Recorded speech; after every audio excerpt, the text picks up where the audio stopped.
Activity 2లో సొంతగా simple electric సర్క్యూట్ని ఎలా తయారు చేయాలో తెలుసుకుందాం.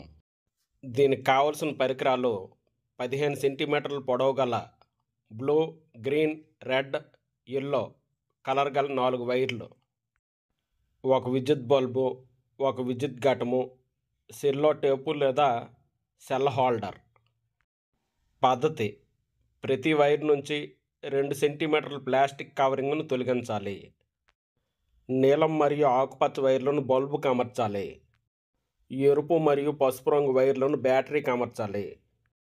పరిశీలనలను పట్టికలో నమోదు చేయాలి. 4B4C కేసులో బల్బు వెలిగిందా? No sir. బల్బు ఎందుకు వెలగలేదు? సార్, బల్బు 2 టెర్మినల్ని బ్యాటరీ ఒకే టెర్మినల్ కలపడం వలన.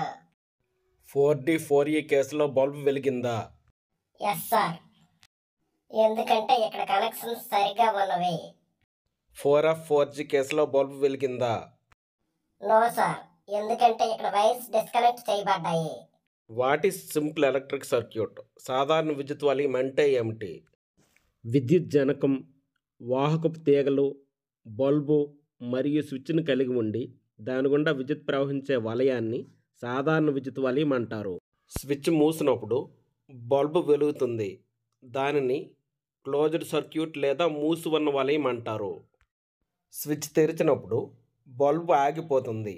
దానిని ఓపెన్ సర్క్యూట్ లేదా తెరిచి ఉన్న వలయం అంటారు. ఈ కృత్యంలో బల్బు వెలగకపోవడానికి కారణాలు ఏమిటి? సార్, ఫిలమెంట్ బ్రేక్ వల్ల బల్బు వెలగకపోవచ్చు. కనెక్టింగ్ వైర్స్ను రాంగ్గా కలపడం వలన బల్బు వెలగకపోవచ్చు. ఇక్కడ సాంప్రదాయ విద్యుత్ ప్రవాహాన్ని అవగాహన చేసుకుందాం. ఒక నదిలో నీరు ఎత్తు నుంచి పల్లం వైపు ఎలా ప్రవహిస్తుందో విద్యుత్ ప్రవాహ దిశ కూడా బ్యాటరీ ధనధ్రువం నుంచి రుణధ్రువం వైపు ఉంటుంది.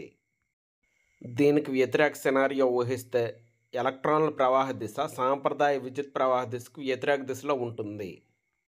ఇక్కడ నది విద్యుత్ ప్రవహించే తీగను సూచిస్తుంది. నీరు ఎలక్ట్రాన్ల ప్రవాహాన్ని సూచిస్తుంది. ఎత్తు పొటెన్షియల్ అంటే విద్యుత్ శక్మాన్ని సూచిస్తుంది.